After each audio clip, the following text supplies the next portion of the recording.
Welcome to the Libido Lounge, where we focus on all things love, lust, and libido. We believe that fabulous sex is important to health as exercise and good food. Hey, everybody. Welcome back to another episode on the Lounge. I am your host, libido expert, Dr. Diane Mueller. And I'm really thrilled to introduce you today to my new friend, Christina Weber, who is a relationship and intimacy expert. She has been in this field for so many years, researching and studying matchmaking, love, authenticity, conscious relationships, and more. She has an amazing program called We Deepen, which we'll talk about a little bit, an amazing love club we'll talk about a little bit. And we're going to jump in today to talk about what is a conscious relationship. How do we have them? Really, what is truly the highest definition of love and a whole lot more. So, welcome to the show, Christina. So excited to have you today. Thank you. It's so good to have you. You did my show. Now I get to do your show. Exactly. Trade. So, today we're talking, let's start jumping right in and talking about these four pillars of conscious relationship that you talk about. And I think this is super pivotal, right? Because when we're interested in entering a relationship, or whether we've been in a long-term relationship for a long time, so many times we just kind of start in it and we're not even thinking about what we're wanting or what makes it good and all these different things. So can you break this down? Like, what is truly a conscious relationship? What does that mean to you? And then what are the makeups of that? So there's a woman, Shelley Ballard, and she scripted these four pillars of a conscious relationship. I read them maybe like 7-8 years ago and have lived by them ever since.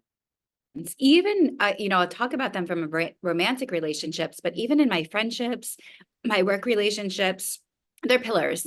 And so these four pillars are: number one, no attachment to outcome, growth comes first.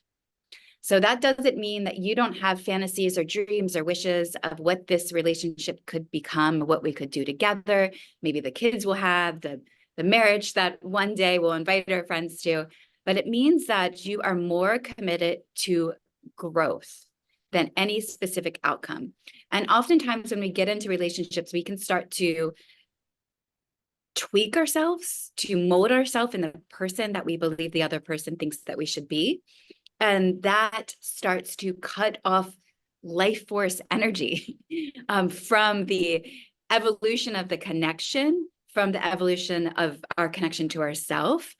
And so if you're practicing this no attachment to outcome, growth comes first, it means that you're willing to have the hard conversations, that you're willing to accept if this isn't the right person to be with anymore in this moment. And I often ask when couples will come to me and say, should we stay together? Should we separate? It's like, where's your growth? Is your growth to be together and to stay together into this relationship? Or is your growth to actually go back out into the world and to make new connections? And, the answer may be different and it might change. And so you're committing to that. Number two, all feelings are welcome and no internal process is condemned. So when we're pair bonding with another individual on whatever level, it's expected that you're going to feel things. You're going to feel these emotions. You're going to feel triggered. You're going to feel upset. You're going to feel sadness. And it's saying that these feelings, like you within your partner, it's that these feelings are welcome. Bring them. Tell me about your emotional journey. And that's where the vulnerability, Brene Brown talks about vulnerability. I remember when I first heard about vulnerability, I was like, okay, so I go on a date and I tell him about my childhood traumas. Sure, that could be a piece of it, but it's more in that real time, in the moment of what is happening in your emotional experience. And sometimes you might not even know. You might not even know. I had a personal experience with my partner the other night where we were talking about something and all of a sudden the conversation triggered something inside of me and I started to cry and it was really hard to explain. I couldn't verbalize in that moment what was happening to me, but I also wasn't running away from the tears. In the past, I could have been, oh, I'm fine. I'm fine. I'm fine. I'm fine. So all feelings are welcome. No internal process is condemned. That's even true of like you being with somebody and you're starting to see that their emotional response is happening, that you welcome that into the space. Now it brings it to number 3, which is really important.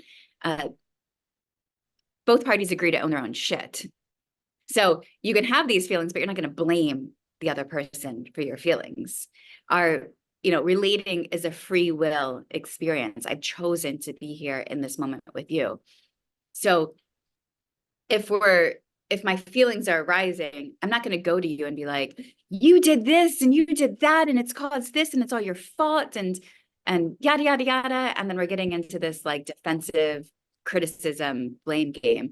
It's more of explaining these feelings that we're having, but not blaming the other person for having those feelings. Both parties, again, are going to own their own shit. And number 4 is that the relationship is a place to practice love. Love is, I'd love to go into, we didn't grow up where there's one definition of love that we've all agreed to. And love is a verb. It's an action-oriented experience. We're choosing to show up in love. I like to think of love as this process of removing layers of the ego, these things that are holding you back from being the highest version of yourself, coupled with ever increasing acts of sharing we give to who we love. And so practicing that in relationship with another human being, whether they are your one, if you believe in there's a one, or whether that they're your friend, your sister, your mother, that you're practicing love and you're constantly asking yourself moment by moment, especially when the challenging moments arise, what would love do here? What would love do in each moment? So, first of all, thank you for that foundation, and we're going to go into, I think, more around that definition of love in a moment, but I've been kind of taking notes as you're going just to clarify each point you brought up here. So, we're talking about this, right, as the foundations, the cornerstones of a conscious relationship. So, when we're talking about this attachment to outcome, right, the first cornerstone here, I'm curious, like, what do you feel about if we're saying, okay, not having attachments to the outcome is the cornerstone? Where in a conscious relationship do other attachments come in? Or like, where do you feel about like other attachments? Are there places for other attachments? Are there not? Can you speak to that a little bit? Well, we actually, it's so interesting because there's the duality to it. We actually need to attach to each other to survive and to thrive. And sometimes that the attachment is actually stronger than the love. Like we confuse attachment for love because it feels as though if I lose this person, I will die. Like I will die. We come into life through another human being, and we feel that attachment to this other human is keeping us alive. So the attachment is that having no attachments is a spiritual practice that is in all aspects of our life that we're applying and playing in. I found it really interesting. There's a Peruvian tribe.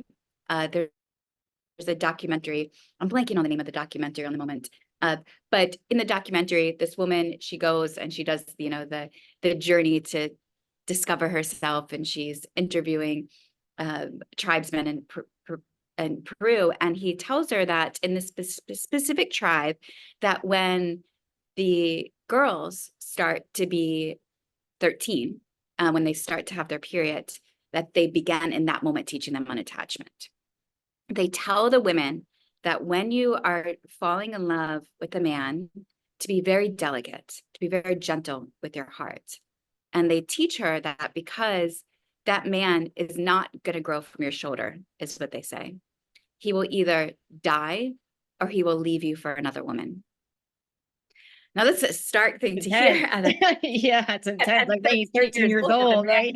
Yeah, the man you love is either going to die or go off to be with another woman. But they're starting to entrain her with this, this practice of being unattached to the outcome.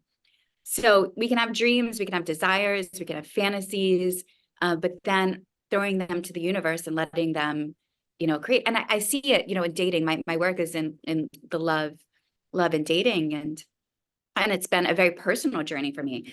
I got into this field about a decade ago because I wanted a epic relationship and a love story. And I thought, well, I'm going to share that experience with others. I'm going to help other people find it as I find it along the way.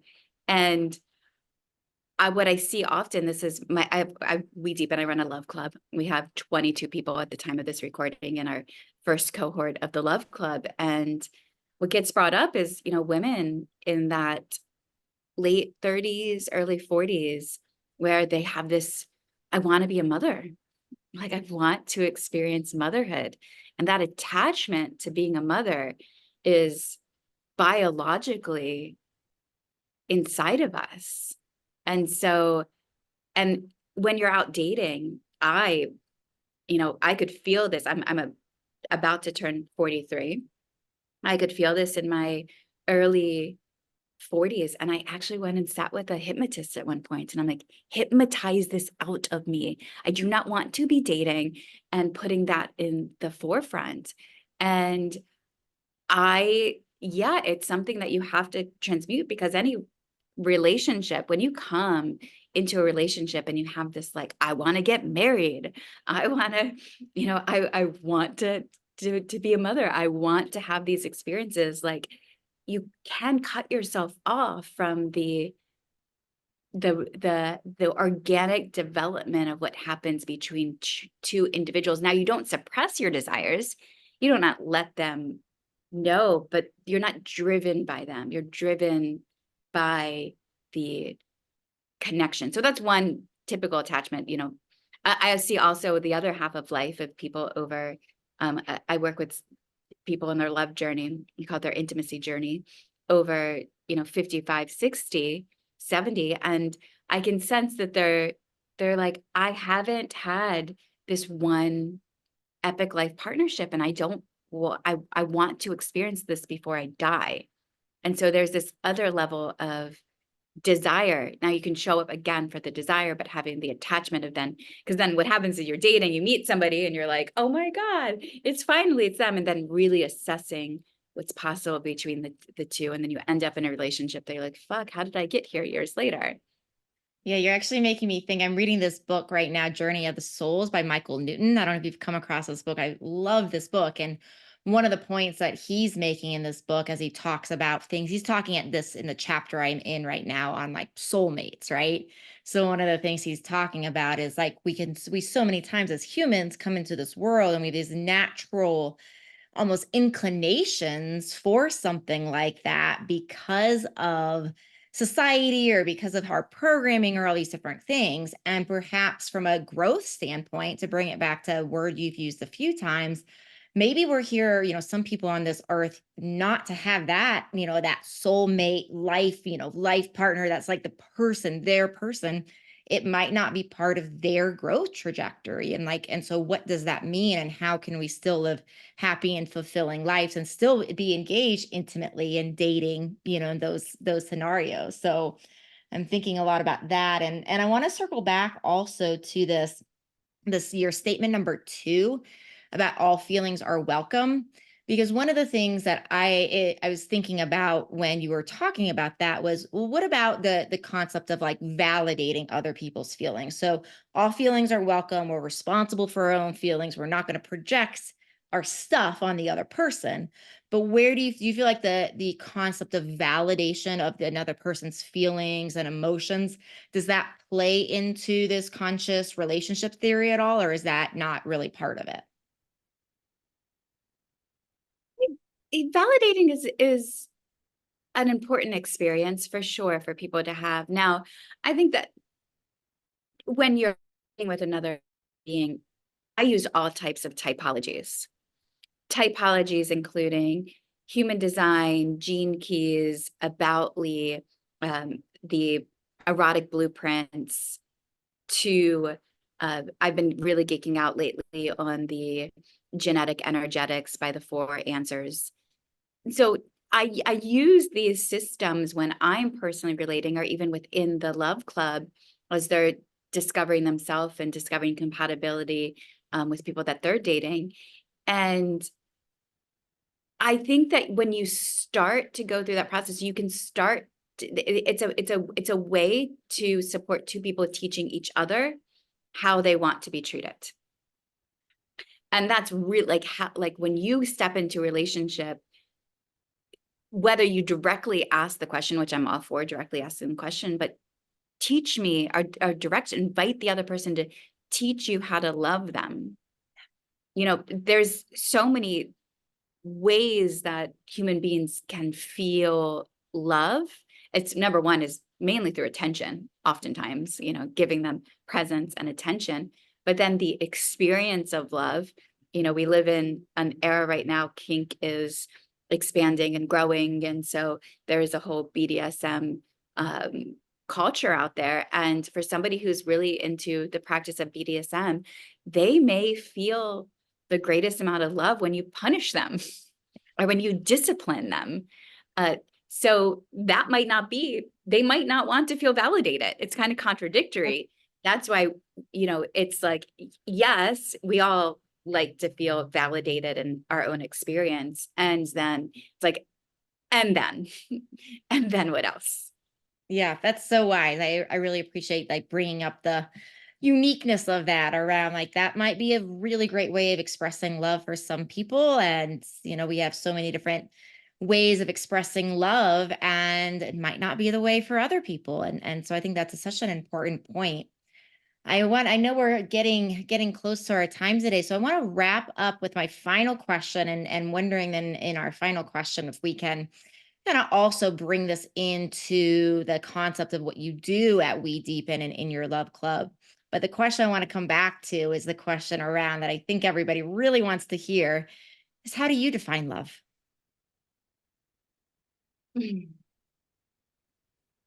Love is this process of removing layers of the ego. These are the fears, the negativities, the things that are holding you back from being your most authentic self, coupled with ever increasing acts of sharing because you give to who you love. And, you know, I want to stress this authenticity piece because when we say no attachment to outcome, growth comes first. And so you're not suppressing this piece of yourself. It's really edgy to be fully authentic.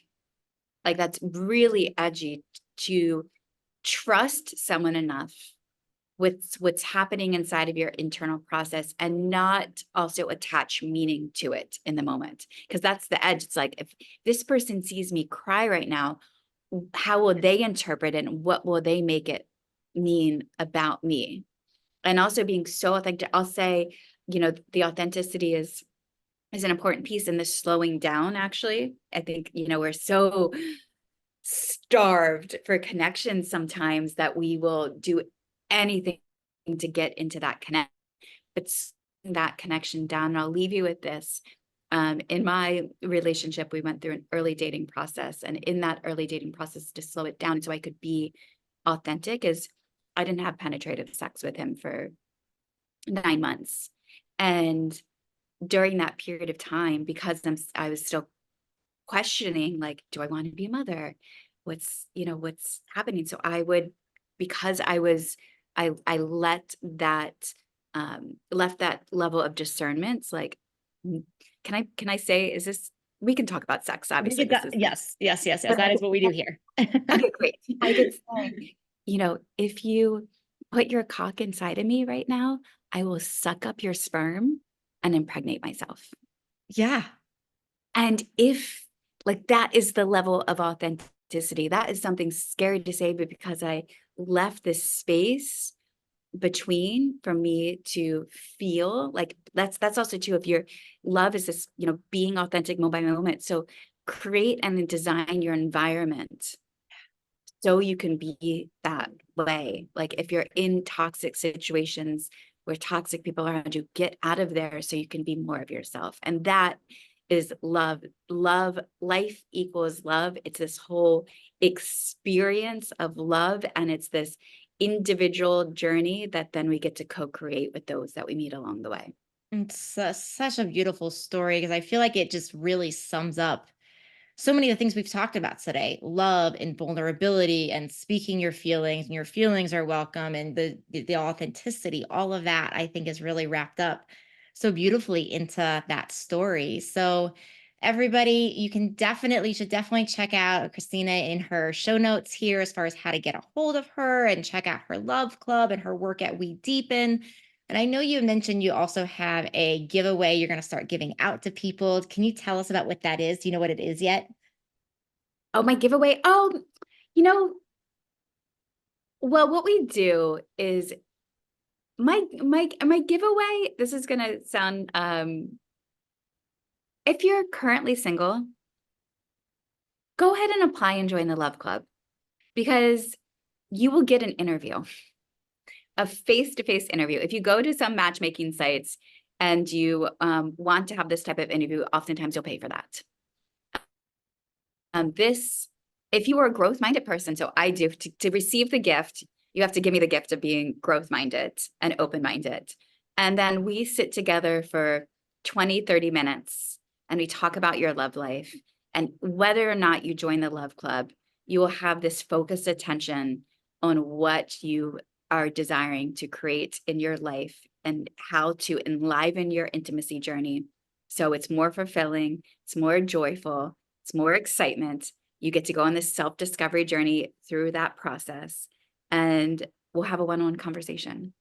Amazing, amazing. And you guys can find all of that in the show notes from today. And I also want to encourage everybody, if you've loved this show, please do give us a review. Please share this with your friends. Please do download it. And one of the things that we're doing with everybody, our top few people that got the most downloads from the interview, is we're inviting them back for a longer session later in this year. So if you love this, please, please, please share this with more people so that we invite your favorite people back for more. And thank you so much for being here with me today. It was just lovely. And I really look forward to when you and I cross paths again.